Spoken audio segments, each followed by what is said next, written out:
Senhora acadêmica Nélia da Pinhon, senhores acadêmicos, amigos aqui presentes, senhoras e senhores, vamos dar início agora à conferência do professor Emanuel Carneiro Leão, intitulada Kierkegaard, Apóstolo da Existência. Eu desejava, antes de apresentar o professor Emanuel, que merece todas as apresentações pelo simples fato de não merecer sequer uma apresentação, no sentido de que ele está profundamente ligado ao pensamento brasileiro, mas são aquelas redundâncias que nos competem nessas horas e que são sempre bem-vindas. Mas eu precisava, antes disso, lembrar duas pessoas importantes que me faltaram lembrar nas últimas conferências em relação a Kierkegaard no Brasil. Uma delas estava presente a última vez, que é o Karl Erich Schollhammer, professor da PUC, e também, não presente aqui talvez, mas de longe, Perry Ons, que trabalhou inclusive com traduções do dinamarquês, que a gente não pode esquecer de lembrar, e Rouanet. Mas eu queria também brevemente fazer uma saudação aqui da presença de um dos maiores iranistas da história da literatura e das culturas do Irã, e não apenas do Irã, mas que é o professor italiano Gianroberto Scarccia, na sua primeira viagem ao Brasil, acompanhado de Simone Cristoforetti, por Bianca Maria Scarccia e por Pedro Fonseca. São figuras que eu não podia deixar de homenageá-las, tal a força, a importância cultural que desempenham no diálogo entre o Oriente e o Ocidente. Diálogo, e não o contrário de diálogo. O professor Emanuel Carneiro Leão é professor titular emérito da Universidade Federal do Rio de Janeiro e professor titular da Universidade Gama Filho. Graduação no Pontifício Ateneu Antoniano, em 59, mestre em Albert Ludwigs Universität Freiburg, em 62, e doutorado em Universidade Filosofia Albert Ludwigs Universität em Freiburg, em 1963. Seu grande conhecimento e experiência na área de filosofia tem ênfase em história da filosofia, atuando principalmente nos temas filosofia, ética, verdade, história e pensamento. A bibliografia, muito importante, começa com um grande sucesso no Brasil naquele momento, que perdura, que é o livro Aprendendo a Pensar. Está em terceira edição, em 2010. Filosofia Grega, Aprendendo a Pensar 1, que está em sexta edição, em 2008. Abecedaire de Martin Heidegger, les éditions Cis Maria, de 2008. De Problematiche Hermeneutiche Philosophiche Juxta Martin Heidegger, saiu no Pontifício Ateneu Antoniano, em 1965. Os Fragmentos de Heráclito, que merecem nova edição, urgente, aliás. Arte e Filosofia, De Illuminationis Doctrina Apud Duns Scotum, Ser e Tempo e Confissões. Publicou numerosos artigos em periódicos nacionais de renome, dentre os quais Revista Brasileira de Filosofia, Tempo Brasileiro, Cadernos do IFAM, Cadernos da PUC Rio, Revista de Filosofia Antiga, Cleos, Revista de Psicanálise do Rio de Janeiro, e outras internacionais como Entre Savoir. Essa apresentação, por cuidadosa que tenha sido, não diz sequer 1 centímetro do profundo espírito de Emanuel Carneiro Leão, que encontra, talvez no Brasil, um lugar especial dentre aqueles que, de forma vigorosa, silenciosa e, portanto, potencializando um extremo ao outro, uma dignidade de pensamento que nós, no Brasil, não temos sempre a oportunidade de ver, e dá consequência às duas belíssimas palestras aqui inauguradas por Eduardo Portela, na sua visão inaugural e oportuníssima das questões críticas e literárias e da filosofia, que é uma forma de abordagem muito conhecida e enriquecedora de Portela. Seguiu-se depois a belíssima apresentação de Sérgio Paulo Rouanet, a partir de um encontro inesperado, mas nem tão inesperado assim, aliás, nada inesperado, entre Heidegger e a Escola de Frankfurt via Adorno. E agora, então, a palavra ao grande mestre Emanuel Carneiro Leão. Muito obrigado, bem-vindo, professor. Muito obrigado.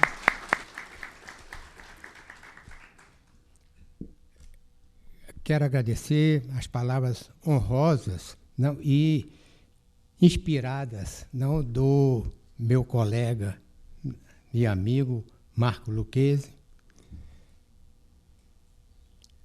Senhoras acadêmicas, senhores acadêmicos, minhas senhoras e meus senhores, vou pedir, em primeiro lugar, licença para abusar um pouco da paciência de todos. A pronúncia é Kierkegaard, né, em dinamarquês. Nós dizemos Kierkegaard. Assim, mas o curioso é o seguinte, que nós não dizemos Washington, nós dizemos Washington.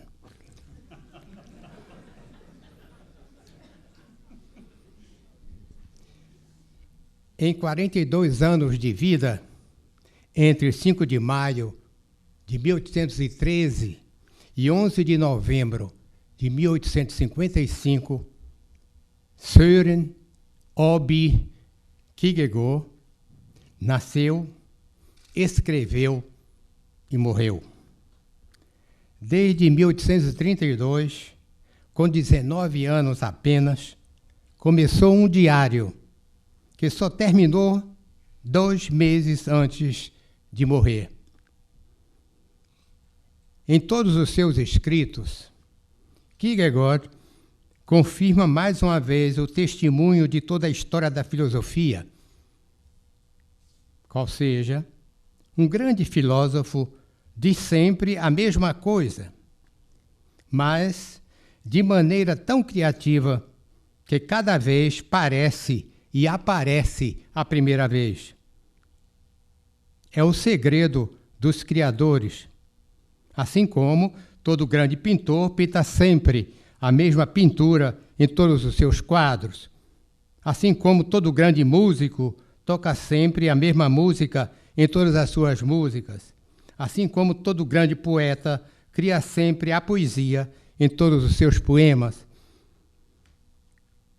Henri Bergson já dissera no início do século XX, um filósofo digno deste nome não disse não uma só coisa, ou melhor, tenta dizê-la mais do que consegue. E não disse não uma só coisa, porque não viu senão um só ponto, mesmo que se trate menos de uma visão do que de um contato.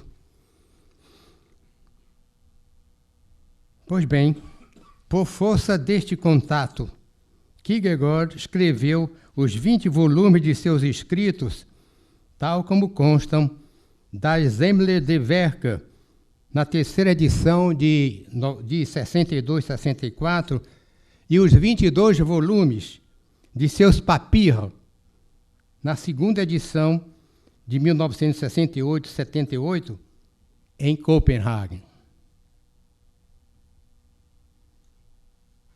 Em 5 de maio, próximo vindouro, portanto, comemora-se o 2º centenário de seu nascimento.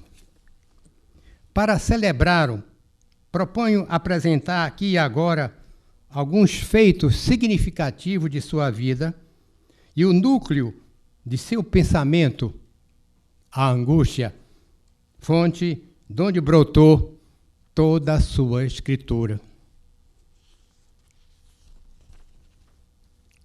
Era Kierkegaard o caçula temporão de 7 irmãos de um casal rigidamente religioso. O pai, rico empresário de malhas e profundamente melancólico, acumulara grande fortuna e estava com 56 anos. E a mãe, mulher simples do povo, com 44 anos, quando o último filho nasceu. No seu diário, Kierkegaard se classifica como Isaac, filho da velhice. Cedo se abateu sobre a família a tragédia. Aos 6 anos, Kierkegaard se depara com a morte. Em 1819, morre-lhe um dos irmãos. 3 anos depois, falece a irmã mais velha, Maren Christine, com 25 anos. 10 anos mais tarde, segue-lhe Nicoline, com 33, para, no ano seguinte, falecerem Nils Andreas, de 24 anos, a mãe, Ana, aos 64 anos, e a irmã predileta de Kierkegaard, Petra. Restaram apenas Søren e o irmão mais velho, Peter. A melancolia do pai sentiu nessa sucessão de mortes a mão de Deus castigando os seus pecados. Preocupado com a compleição frágil e a natureza doentia do caçula coxo, o pai encaminha os 2 filhos para a carreira eclesiástica de pastores luteranos. Para Kierkegaard, o pai encarnava a perfeição moral e religiosa. Reunia em si o ideal de ego, o ego ideal e o superego.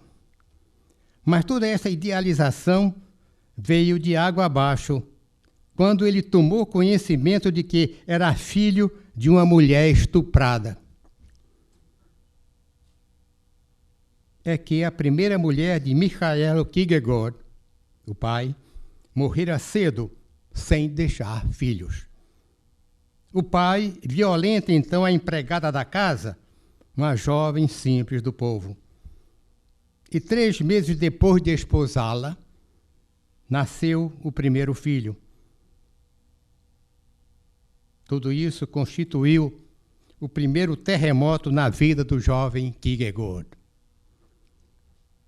Brigou então com o pai, abandonou os cursos e se entregou a uma vida desregrada de dandy e de playboy. As despesas mandava o pai pagar.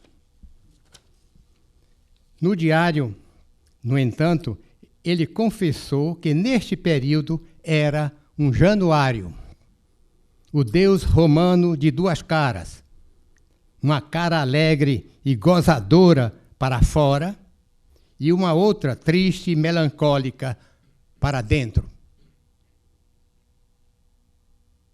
Não adiantou o pai ter lhe suspendido a mesada, pois ele se endividava com os amigos e deixava para o pai pagar. Somente que em 1838 falece seu grande amigo, o professor de ética e de teologia moral da universidade, Paul Martin Müller, grande humanista clássico, a quem Kierkegaard dedicará em 1844 Begriffet Angst, o conceito de angústia. Esta morte o leva a refazer seu modo de vida. Reconcilia-se com o pai, que falece pouco depois, retoma o curso universitário e se prepara para ser pastor, seguindo o irmão mais velho. Como outrora, no 1º grau, contra os valentões de sua classe, também agora sua inteligência privilegiada lhe garante pleno sucesso em todos os cursos e atividades de formação. Conclui o currículo em 1840 e prepara a famosa tese de Laurea sobre a ironia de Sócrates. Begriffet Ironie, portanto, sobre o conceito de ironia, mit e Tanzet, o conceito de ironia com referência a Sócrates.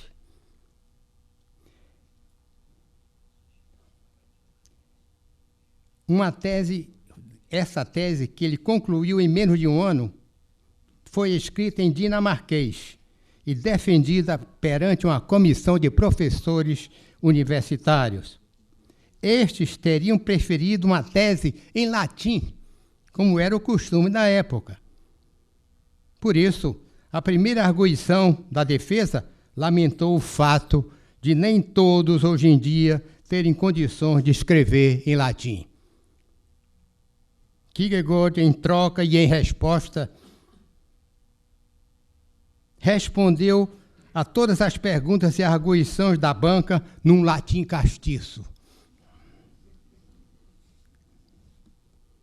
Com o título de doutor, resolveu anunciar o noivado com Regina Olsen, jovem filha de alto funcionário da corte. Poucos meses depois, angustiado com a decisão, desfez o compromisso, visando poupar a noiva de uma vida de melancolia e de angústia, como escreveu no diário anos depois. Foi o segundo terremoto de sua vida. Após alguns meses, viajou para Berlim, a fim de frequentar os cursos de Schelling, na esperança de encontrar uma crítica definitiva do idealismo de Hegel.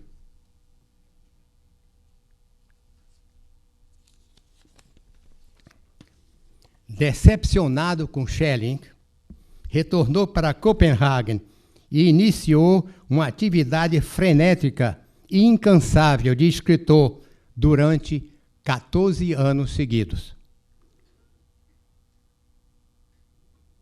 Com a publicação do livro de 1845, pensou ter encerrado a carreira de escritor religioso. Eis, porém, que o semanário sarcástico, O Corsário, publicou uma apreciação negativa de seu livro As Etapas no Caminho da Vida. A apreciação escrita por seu antigo mentor de estudos na Universidade Martensven. Kierkegaard respondeu com um artigo mordaz, em que confessava ser preferível a crítica ao elogio de uma tal publicação. O editor aceitou então o desafio e publicou uma série de artigos e de caricaturas, ridicularizando Kierkegaard. Em resposta, ele escreveu 9 números de Øyeblikket, o instante. Foi o terceiro e último terremoto de sua vida. Pois, em outubro de 1855, desfaleceu em plena rua e, levado para o hospital, faleceu alguns meses depois, aos 11 de novembro, tendo recusado os últimos sacramentos.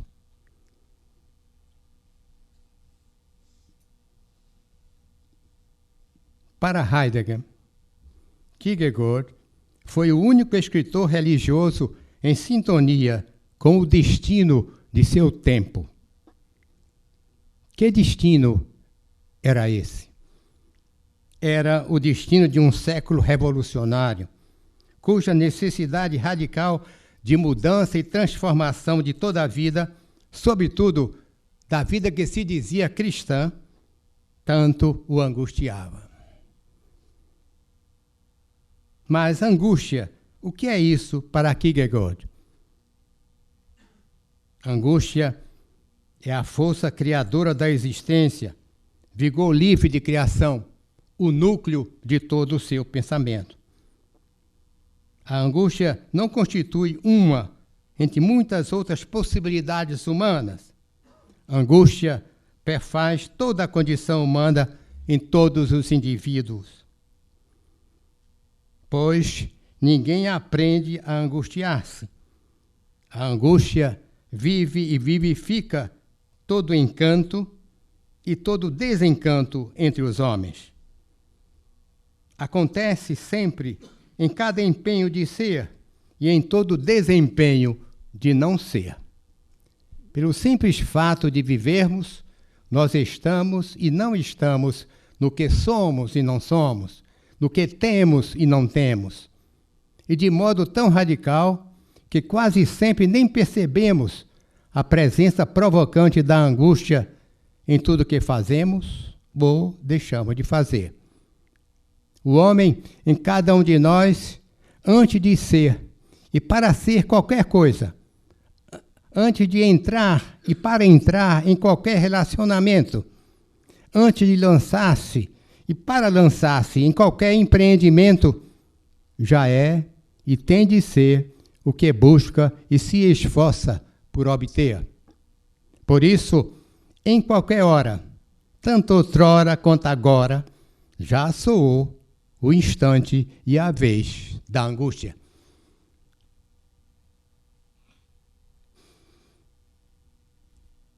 E como é que sabemos de tudo isso? Nós sabemos e não sabemos com um sabor feito de experiência, como o velho do Restelho. Nós o sabemos e não sabemos com o sabor de todo o gosto de ser que sentimos. Nós o sabemos e não sabemos em todo o desgosto de não ser o que pretendemos.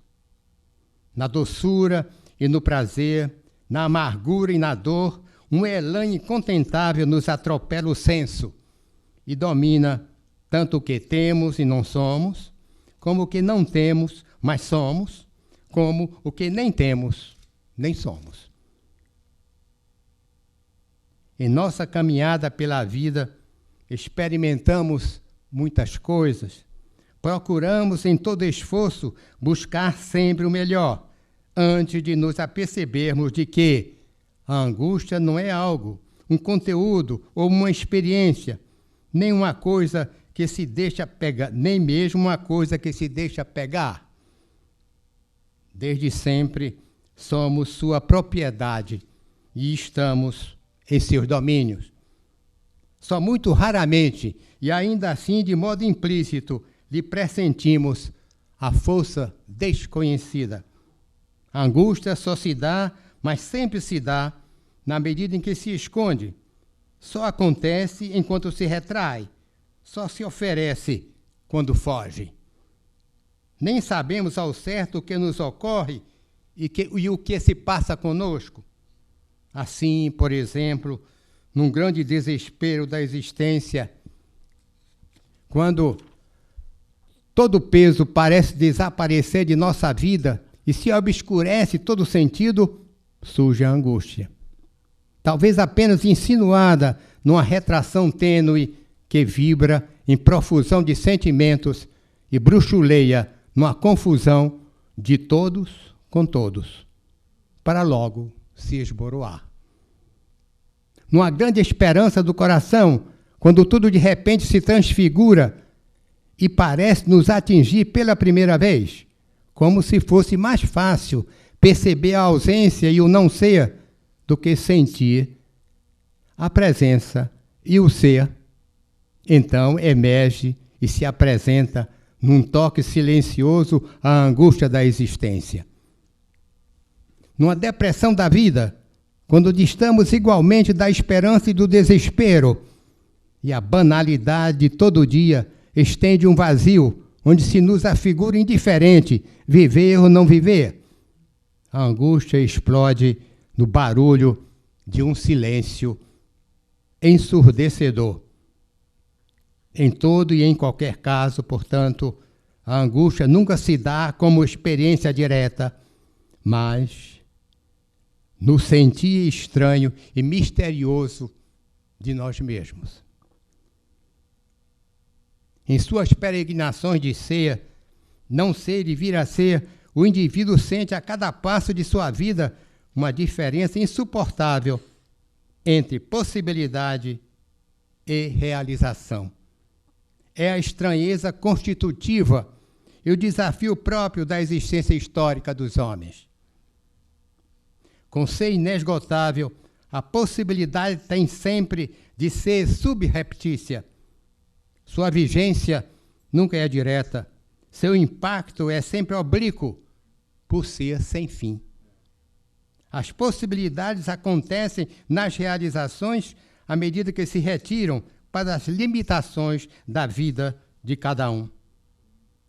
Ora, dá-se enquanto se retrai.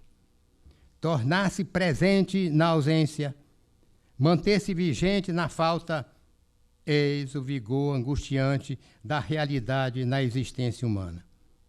A força e o modo de ser de todo indivíduo se caracteriza pela integração de identidade e diferença no movimento dessa angústia de ser e de não ser.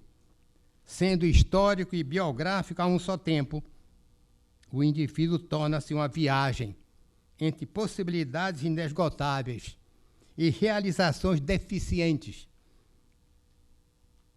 Para existir, tem de irromper nas possibilidades de seus empenhos, e nesta irrupção instalam-se limites e restrições em tudo que é e está sendo, em tudo que não é nem está sendo, em tudo que está apenas vindo a ser.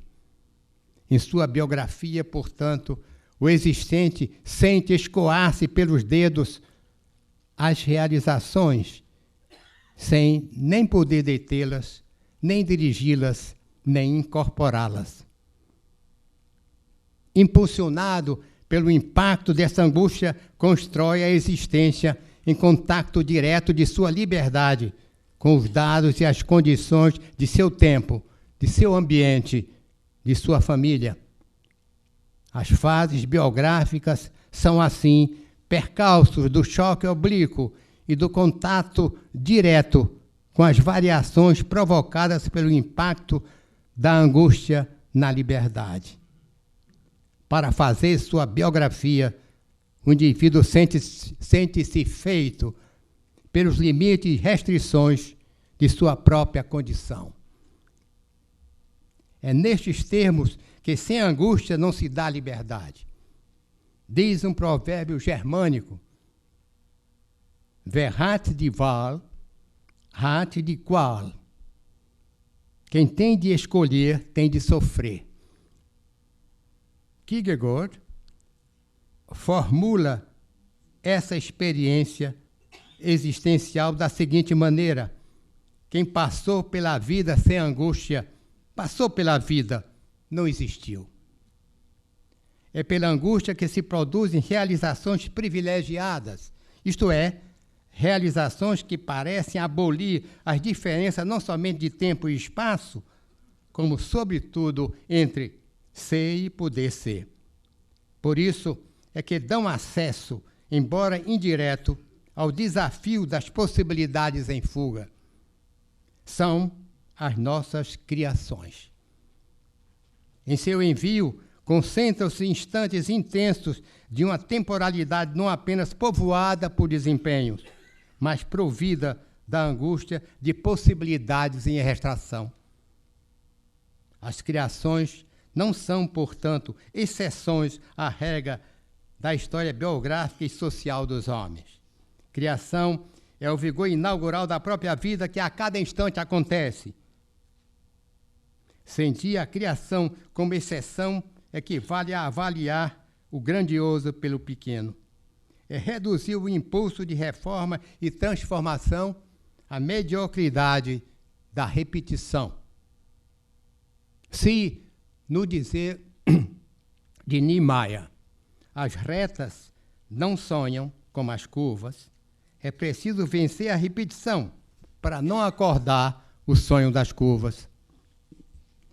A angústia de Jó traz consigo mais força criadora do que o entusiasmo de Aristóteles e o espanto de Platão, ou a dialética de Hegel e a descoberta da ciência de Kierkegaard.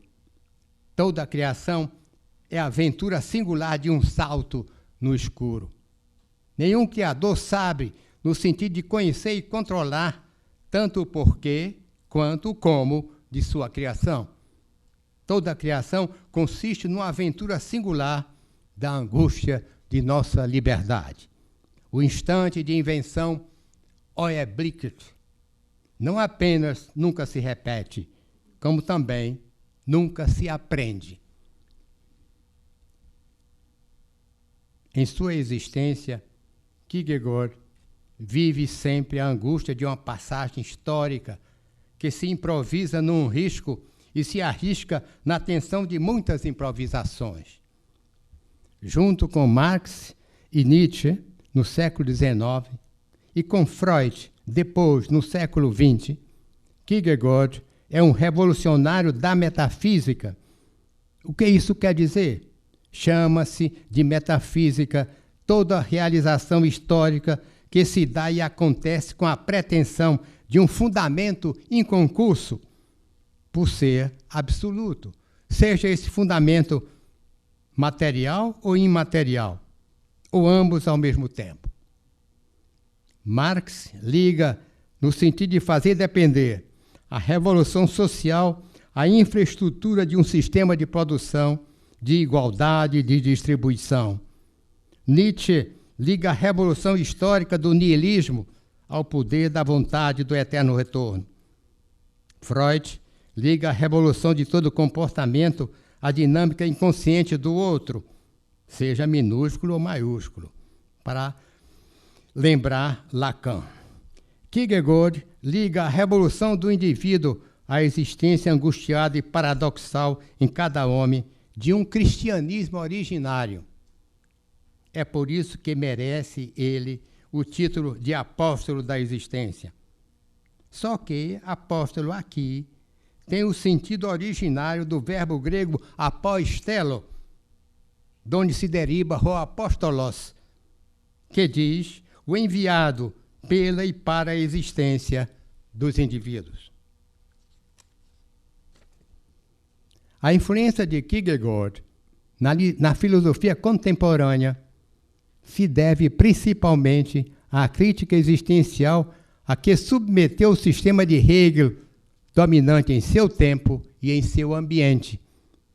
Trata-se de uma crítica impiedosa, que se estendeu a toda e qualquer sistematização com ou sem dialética, quer se trate de uma análise racional ou irracional, seja empírica ou transcendental. É que, para a existência, o desafio não está no ponto de partida, na tese, nem na mediação, a força extraordinária da negação, como diz Hegel, na antítese, nem no ponto de chegada da realização, na síntese, mas na pretensão totalitária de todo o sistema de poder esgotar a riqueza inesgotável da realidade, no fechamento de uma síntese conclusiva. Kierkegaard está convencido de ter, então, combatido, como São Paulo, o bom combate. Para ele, a demolição do sistema e da sistematização pela existência do indivíduo singular abalou e desmontou toda a confiança vigente em qualquer dialética. Nos 2 volumes de Enten Eller, de 1843, mostra como a existência finita é a superação de toda composição da alternativa og-og, e, com a liberdade de uma escolha paradoxal. No diário, escreve ele que, na Copenhagen de seu tempo, o indivíduo não era nem compreendido, nem valorizado, o que só virá a ocorrer em Copenhagen muito mais tarde.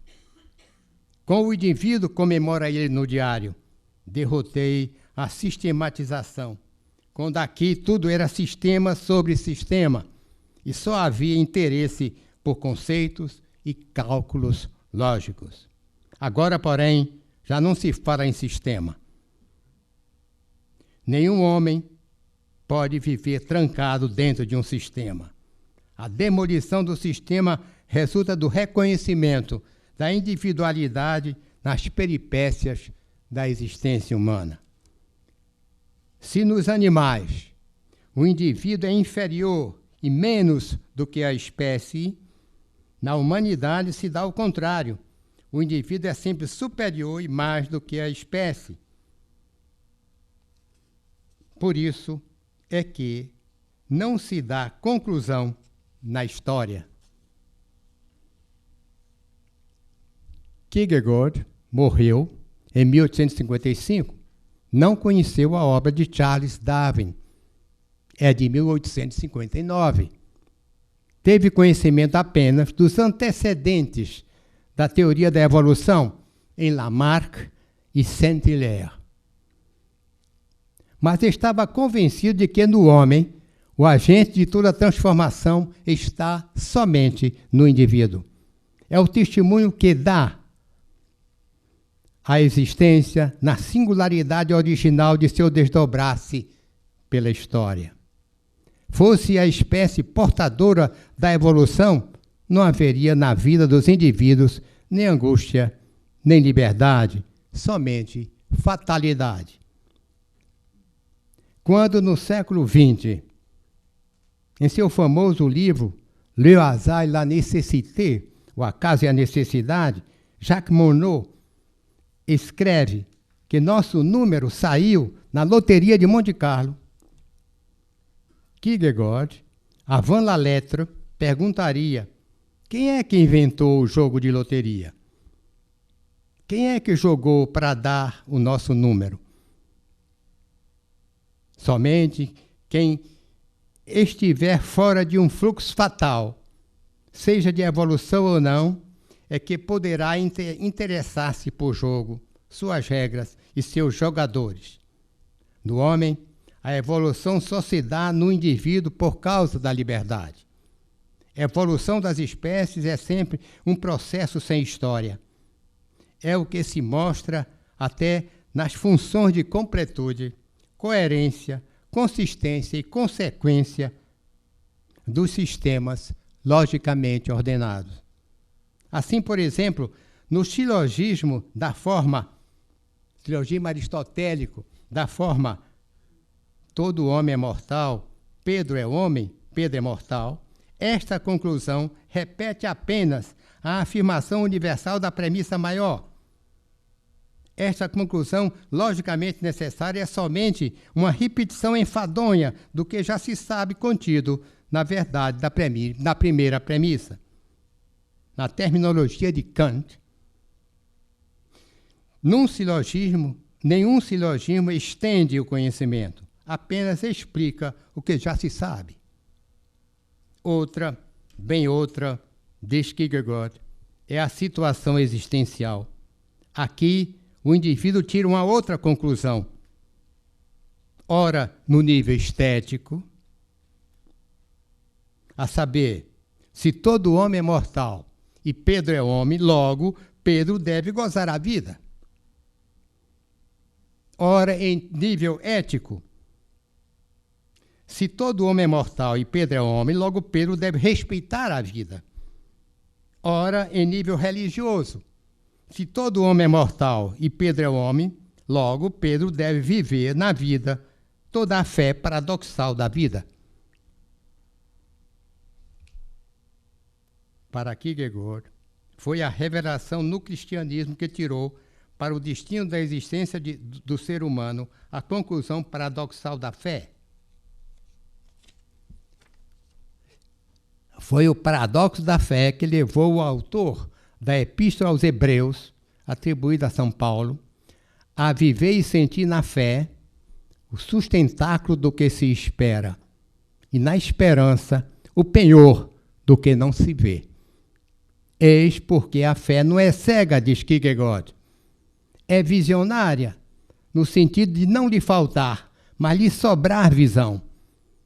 A fé vê no visível o invisível, vê no mundo e em tudo que o mundo contém a luz de um paradoxo vivenciado. Esta fé é o destino de toda a existência humana.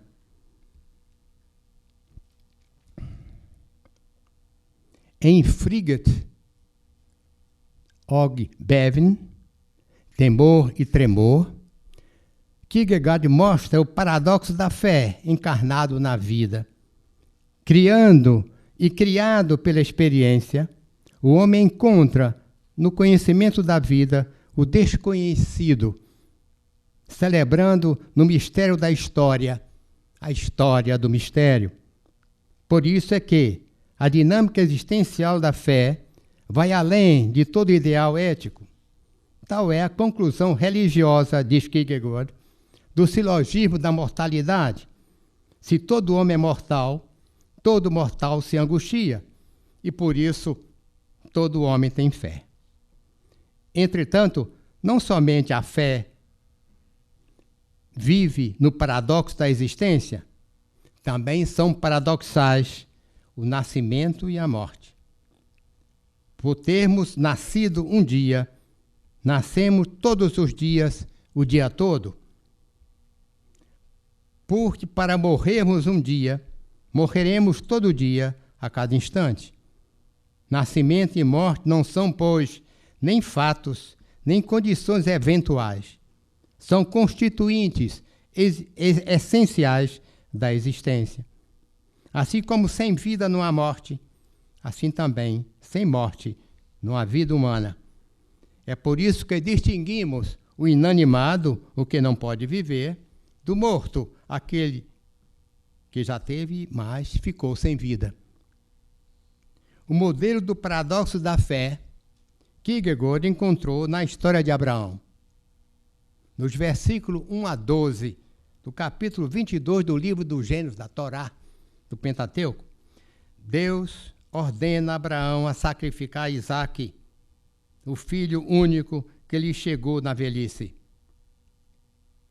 Uma angústia de morte se apodera do coração de Abraão com uma alternativa de um paradoxo insolúvel, diz Kierkegaard. Ou matar Abraão, ou matar Isaque e cometer um filicídio, ou não matar Isaque e cometer um deicídio. O conflito lhe traz um paradoxo indomável com toda a carga de angústia da existência humana. É o conflito ambivalente da fé, que sempre lança o crente na tragédia de um beco sem saída. Toda a fé é o paradoxo de uma vida sem alternativa.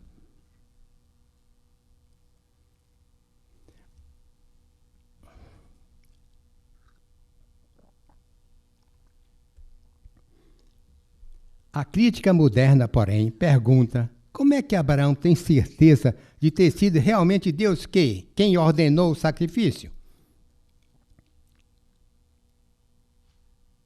Kierkegaard responde: esta dúvida é do descrente moderno, perseguido como sempre pela certeza, não é de Abraão.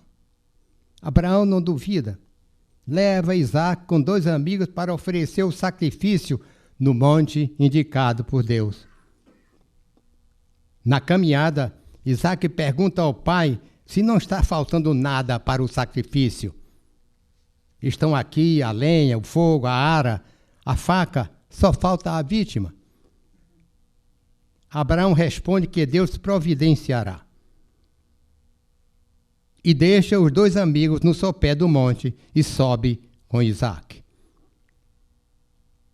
No lugar indicado, arma o altar, põe lenha debaixo e amarra Isaque em cima. Quando vai sacrificar o filho, ouve uma voz que diz: Abraão, Abraão, não é para matar a criança, é apenas para testar a fidelidade de tua fé. Abraão, aliviado, solta Isaque. Até aqui reza o relato do Pentateuco. Mas a descrença moderna não para por aí. Procura uma explicação racional para fato tão estranho e continua: desamarrado, Isaque desce o morro correndo. E embaixo encontra os amigos que, espantados, perguntam o que houve. Ainda apavorado, Isaque responde: o velho endoidou. Com o papo de sacrifício, ele queria mesmo era me matar. Se eu não sou ventríloco, agora estaria morto.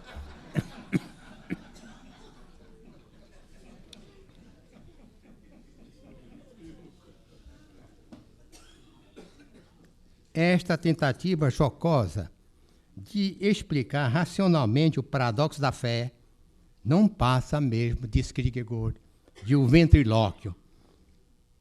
Supõe que a fé é um fato entre fatos e não o paradoxo que na angústia do coração cria o perfil singular da existência humana. Como Platão na Grécia do século IV e Freud mas sobretudo Lacan, no século XX, também Kierkegaard, no século XIX, bom discípulo de Sócrates de Atenas, emprega o xiste, a verve e o humor para revelar as sutilezas mais finas e angustiadas da ironia da existência. Um exemplo gritante está no muitos pseudônimos de quase todos os seus livros. Existir não é coisa deste nem de outro mundo. Também não é fato ou feito de uma outra coisa, seja ela de natureza espiritual ou histórico-social. A existência é sempre conquista contínua e ininterrupta de uma libertação que nunca se repete. Cada vez é a primeira vez. A pluralidade de seus atos nasce de uma dinâmica de reunião que recolhe nos indivíduos o perfil de todo ser humano. Na existência, o corpo não é distinto da alma nem do espírito. Formam os três uma unidade só, onde tudo é, ao mesmo tempo, corpo, alma e espírito. Toda a carne é, pois, espiritual, e todo espírito é sempre carnal.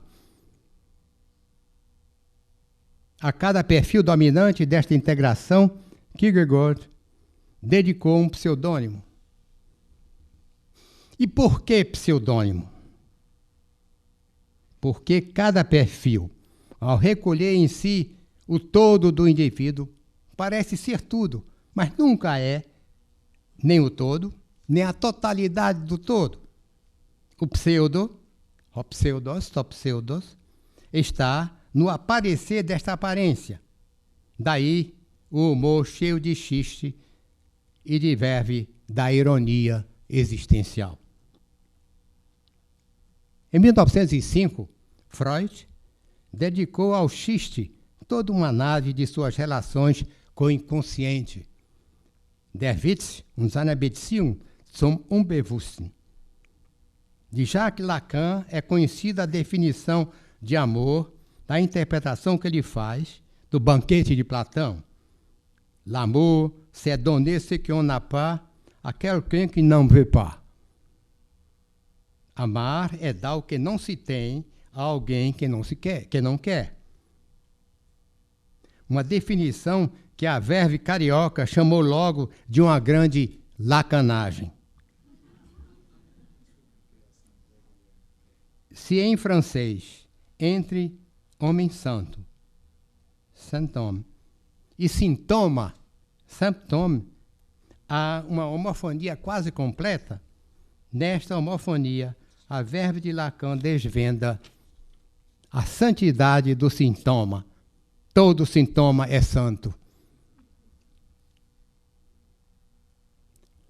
Todo mundo conhece a ironia de George Bernard Shaw. Estando pela primeira vez em Nova York, recusou-se a visitar a Estátua da Liberdade, dizendo que, no centro do capitalismo selvagem, ainda ir visitar a Estátua da Liberdade é demais para mim. Minha ironia não chega a tanto. Em Kierkegaard, porém, a ironia é sempre criativa. Sem criação não se dá ironia. Este é o exemplo que nos deixou com Platão Sócrates. Se na dança da capoeira os capoeiristas procuram dar rasteira uns nos outros, na capoeira da existência, Sócrates dá rasteira em si mesmo. Oida, hot, o que oida? Sei que não sei. Este que não é nem integrante objetivo, sei o fato de não saber, nem causal, sei porque não sei, nem copulativo, sei e não sei, mas, diz Kierkegaard, é existencial. A angústia do nada constituindo a existência em sua finitude. É por isso que Platão, grande estilista, se vale de um idiotismo da língua grega e diz oida uden eidos. Sei o nada, não sabendo nada. No final do século de Kierkegaard, Nietzsche vai dizer para todo sempre que o único cristão da história morreu pregado numa cruz. Já no início do mesmo século, Kierkegaard proclama que a singularidade desta morte é única, porque transformara o homem da história, Jesus de Nazaré, no Cristo da fé, por meio de um amor universal, isto é, por um amor que acolhe em si não apenas as diferenças individuais e culturais de todos os homens da história, mas também a diversidade de todos os seres do universo. Em que consiste para Kierkegaard este amor universal? São Paulo responde no capítulo 13 da primeira epístola aos Coríntios que vale a pena escutar toda a resposta. Se eu falar, de São Paulo, as línguas dos homens e dos anjos, e não tiver amor, sou um metal que tine e um sino que toca. E se possuir o dom da profecia e conhecer todos os mistérios e saber o segredo de todas as ciências, e se tiver tanta fé que chega a transportar montanhas, mas não tiver amor, nada sou. E se distribuir toda a minha fortuna entre os pobres e entregar meu corpo à tortura, mas não tiver amor, nada disso adiantará. O amor é paciente, o amor é benigno, nada inveja, não tem orgulho, nem se enaltece. Não é descortês nem interesseiro, não se irrita nem guarda rancor, não se satisfaz com a injustiça, mas se compraz com a verdade. O amor tudo desculpa, tudo crê, tudo espera, tudo suporta. O amor nunca acabará. Por isso, em cada hoje da história, permanecem sempre três poderes: a fé, a esperança e o amor. Dos três, o maior é o poder do amor. Até aqui, a Epístola de São Paulo. Para a mística oriental, o desafio está na iluminação do Nirvana, onde ser e nada não só se fundem, como se confundem. Para Kierkegaard, a mística ocidental traz o desafio da união no amor, que nos une um com o outro, tanto o outro de nós mesmos, como o outro de todos os outros. Como é que devemos entender essa diferença entre Oriente e Ocidente? Talvez nos possa valer uma comparação entre dois poemas. Um koan, de Tetsuo Basho, poeta japonês do século XVI, e uma poesia de Alfredo Tennyson, no início do século XX. Diz o koan de Basho: quando olho com atenção, vejo florir a Nazuna, ao pé da Sebe. Nazuna é uma flor do campo muito comum no Japão. Para se entender o sentido deste koan, talvez tenhamos de compreender a tensão como a ausência da tensão de uma angústia. Neste entendimento, o sentido é que a falta de tensão nos apaga a diferença com a Nazuna. Quando olho sem tensão, sou e não sou Nazuna. O pequeno poema de Tennyson diz: flor no muro gretado, eu te arranco das gretas e seguro-te na mão com raiz e tudo. Uma pequena flor. Mas se eu soubesse o que és, com raiz e tudo, com tudo em tudo, saberia o que é Deus e o que é o homem. Aqui, saber diz sentir o sabor da identidade na igualdade e diferença. O ser de Deus e do homem é ao mesmo tempo, diz Kierkegaard, uno e múltiplo. Esta experiência se dá no mandamento de amar o próximo como a si mesmo, pois neste mandamento se revela que o apelo se estende a todos que amam e que são amados, mas todo no sentido rigoroso. É preciso que o homem se ame a si mesmo para poder amar o próximo. é que o homem não apenas ama, como também odeia não somente os outros, mas a si mesmo.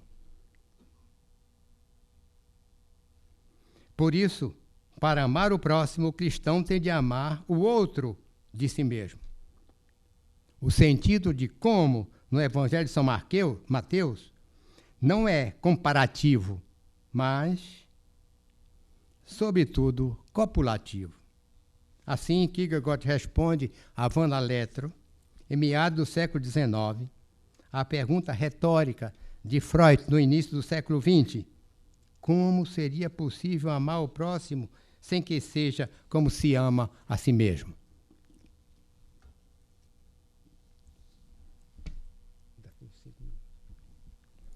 O homem não é simplesmente finito, é o mais finito dos seres, porque na sua finitude sente o nada que o remete para o infinito, mesmo nas pretensões escamoteadas de sua onipotência.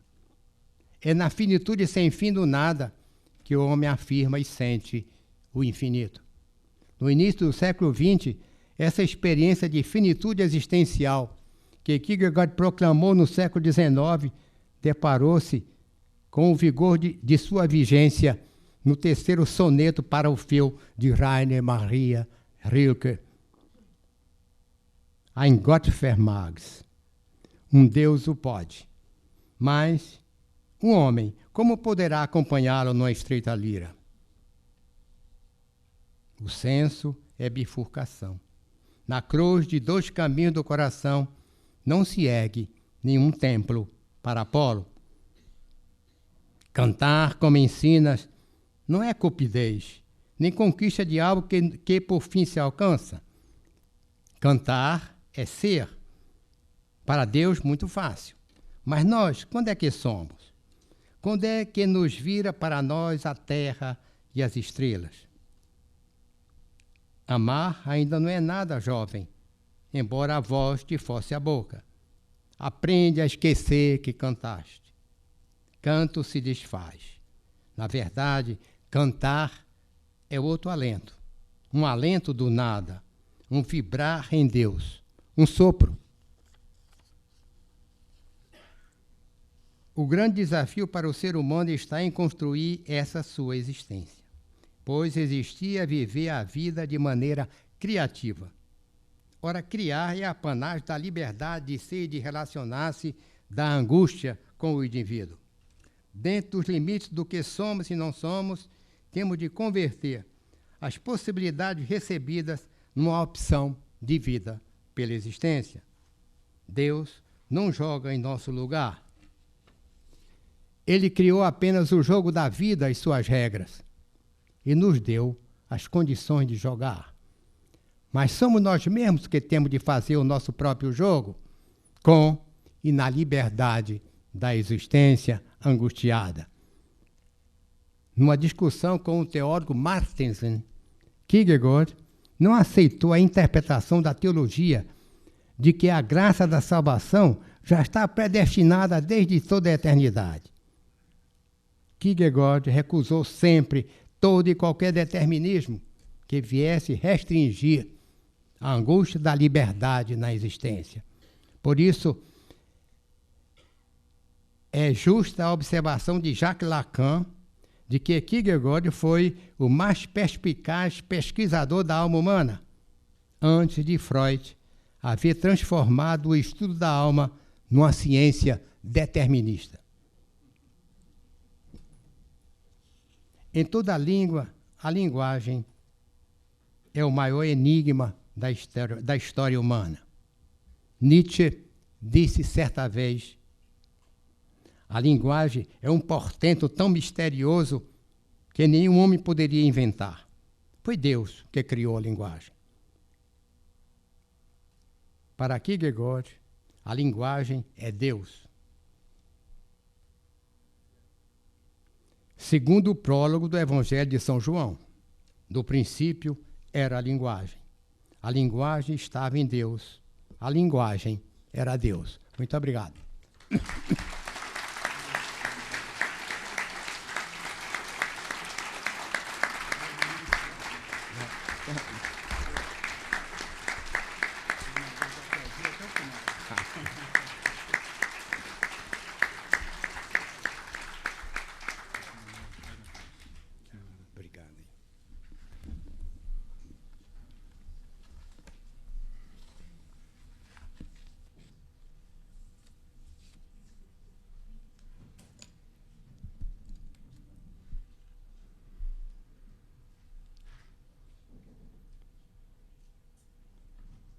é um pouco para deixar o impacto da força, da beleza, da ousadia e desse protocolo profundo do diálogo e do respeito, desse risco profundo que Emmanuel está sempre correndo numa capacidade de convocar elementos tão importantes e, ao mesmo tempo, com um grau dessa emoção muito forte. Eu pensava inicialmente de trazer uma coincidência ou uma reiteração das falas de Portela, Rouanet e justamente hoje de Emmanuel em termos da perspectiva cara ao nosso filósofo, que é a presença de Sócrates e sobretudo aquele conceito do Sócrates da parteira de almas, embora o filósofo dinamarquês não tivesse sequer, ao menos, essa esperança dessa dialética perene, quase que interminável, mas com uma possibilidade, digamos, pelo menos numa chave platônica, de uma nostalgia em que em algum momento se atinja ou a ideia número. Isso já não há para Kierkegaard, naturalmente. Mas, ao mesmo tempo, quando Emmanuel ia tecendo esse comentário em que Sócrates entrava nas três versões distintas, eu e todos nós, né, não podemos nos esquecer do jovem Nietzsche, quando imaginava o sonho de Sócrates, o inimigo de Nietzsche, um dos inimigos de Nietzsche, dos diversos inimigos a que Nietzsche deu a honra de qualificar como não amigos, estava, obviamente, como sabemos, Sócrates. Mas há um sonho de Sócrates, nesse Nietzsche que aos 27 anos escrevia A Origem da Tragédia, e o sonho era Sócrates, Sócrates, exercita-te na música. E Sócrates, naturalmente, antes de morrer, imaginava o que podia ser isso, então tentou compor, assim está em Nietzsche, não é? Algum verso, algum ritmo, mas num estalo mais forte, num grande insight, Sócrates, talvez, em termos nietzschianos, teria percebido que ele havia apostado totalmente errado. A sua vida tinha sido um erro magnífico, porque não havia olhado para a música. Naturalmente, isso tinha um componente nietzschiano muito importante, dessa significação da música, mas que, de algum modo, essa música surda ou pouco eloquente, nesse barulho a que você fazia referência de um silêncio aterrador, ou algo parecido com isso, era a luta contra a abstração, não é? A grande perspectiva, o grande paradoxo, quando o Emmanuel fazia, inclusive, a releitura dos silogismos, né? Toda a lógica formal, praticamente, a lógica menor ou a lógica tradicional, em todas as formas de, sobretudo, estudar não apenas o bom funcionamento do silogismo, mas, sobretudo, de exorcizar o péssimo funcionamento do silogismo, Bárbara, Tilar, né, coisas desse tipo. O que havia aí, na verdade, era uma espécie de perda daquilo que era a música de Sócrates, que é essa materialidade, essa profundíssima, intransferível individualidade que Emmanuel lembrou, por exemplo, no grande debate do que foi Les Hasards et la Nécessité de Jacques Monod, complementado depois, em via polêmica, por um Ilya Prigogine, já numa escala cósmica, não é? De que, na verdade, o indivíduo não poderia ter qualquer importância, filho não só do carbono e do amoníaco, mas, nesse caso, filho do acaso e da necessidade, ou de uma grande indiferença cósmica, refazendo um pouco a nova aliança na perspectiva de Prigogine, mas era sempre o problema de um Sócrates surdo à música ou apostando nesse grande aspecto. Mas um dos momentos realmente extraordinários e emocionados da leitura absolutamente admirável de Emmanuel Carneiro Leão, estava, por exemplo, na retomada de uma perspectiva que, como sístole e diástole, se apresentou em toda a sua belíssima e delicada conferência. E essa sístole e diástole chega a bater no coração paulino, no coração dessa perspectiva de Paulo, que para Kierkegaard é muito importante, justamente ele que vinha de uma tradição luterana, e a respeitável tradição luterana. E os grandes teólogos luteranos, inclusive alguns deles lembrados por Sérgio Paulo Rouanet na última conferência, né, na verdade, apostavam, sobretudo no início, numa visão muito drástica das possibilidades do ser humano. Eu vou terminar já, mas, ao mesmo tempo, imaginando, digamos, uma saída possível nesse aspecto que está em Paulo e que é uma das características talvez mais fascinantes das filosofias cristãs, que é a presença da misericórdia. Não é? Quer dizer, uma misericórdia entendida num plano agostiniano, entendida em Kierkegaard num outro sentido, que constitui justamente aquilo que Nietzsche dizia no Anticristo, que cabe muito bem a qualquer melhor teólogo cristão. Não é? O cristianismo é uma absoluta impossibilidade. E essa absoluta impossibilidade chegava a fazer com que Nietzsche dissesse que ele precisava ler os evangelhos com as luvas para uma questão de limpeza das mãos. Isso não ofenderia nenhum teólogo numa releitura, que, aliás, sempre muito feita. Hoje não está Tarcísio Padilha, mas ele sabe muito melhor disso. Um amigo dele, que foi Jean-Luc Marion, etc., e a coisa fica muito longa. Mas, na verdade, também não posso responder com um silêncio total a isso que dizia Emmanuel Carneiro Leão, e as coisas foram muitas.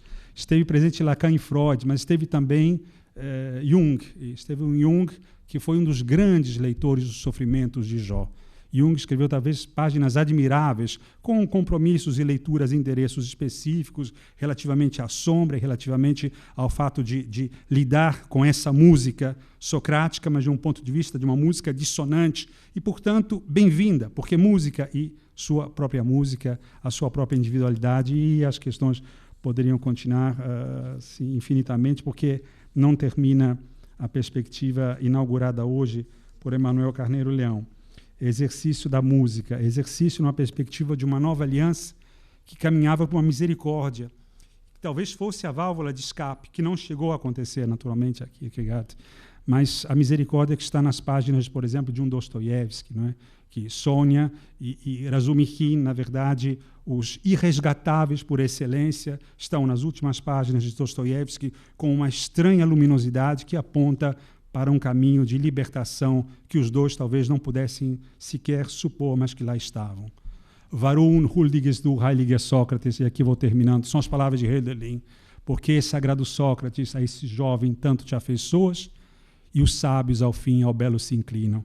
A inclinação é toda de Emmanuel, que nesses anos todos, nós que somos seus leitores atentos, por obrigação nossa, e não por qualquer favor, nem mesmo por compensação retórica agora da captatio benevolentiae desse instante, que não há alguma, mas é observar também essa riqueza, esse tom sempre mais emocionado, ou um Sócrates que está tocando a cítara, a lira, como queiram, e Emmanuel Carneiro Leão também ao belo, e sempre mais ao belo, cada vez mais, ele também, como em Hölderlin, ao belo se inclina. Agradecer infinitamente a sua palestra, cuja repercussão se agrega às outras falas, e de uma forma muito intensa e bela. Alguns os avisos agora, depois de agradecer muito a Emmanuel Carneiro Leão. Nós estamos distribuindo algumas publicações da Academia Brasileira de Letras, aos cuidados dos nossos amigos e da Marta. O número que for possível para os senhores. Isso acontecerá sempre até o final do ano. No dia 26 de março, sexta-feira, às 5h30... Não, aqui eu sempre me engano, né?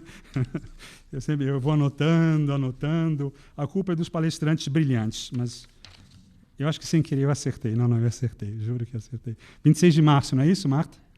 Porque o ano eu sei, é 2013, isso não tenho dúvida. Isso eu encaro quem for preciso. Nós teremos às 5h30, Existência e Alternativas, um olhar sobre Kierkegaard, o ciclo, a conferência do Vamiré Chacon, que tratará de Kierkegaard, Unamuno e Ortega y Gasset.